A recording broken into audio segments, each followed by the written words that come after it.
Oh, nasa ka ng first communion sila. Yeah, sada mo. Dinala ko ito ng bread. Kaya yung bread buyit na ito. Kindira ng mga tagod. Ilaka din nila.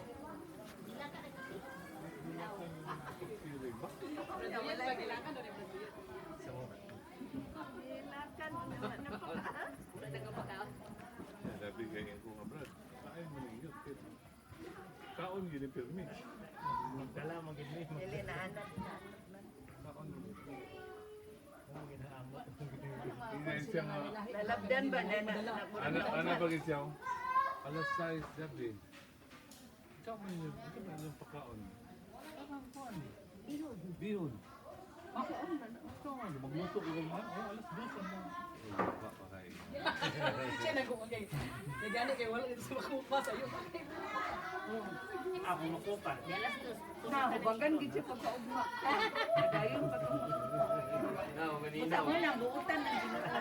Nanawag yung ganina ter gisuwayan ako alas 6 apalong yung cellphone awala ko yung Oh, pag-inis wala ako rama. Pero naa na, Gusto mo matulog na. taranta na siya pa. Parang ko mga alas 5:30. Pagpakain. Ang mata na ko si detective na. Tawag din eh. Nanawag mo sa imo tong alas 6. Tapos tip na tawag mo kasi ako. Lagi mo tong Napatulog ka lang balik balik ako. putol ka to kaya yung 6:30. Ay gani gitawagan. Ala sa bana piyong sa kay abi ng mata lang kayo. Sige, gitawagan ako balik. I-appeal ko sa Tawag video. yung balik up. Sabi niya siya nagway niya sa Manila pa yun. 5 minutes preparation ambak na. Sa atong sunod diri Brad. Ang schedule na nasa Brad John. Schedule lang para mo sunod balik. Hindi kami makakamsa. Diri ra may balik. Oh, Kaya di mo- dira.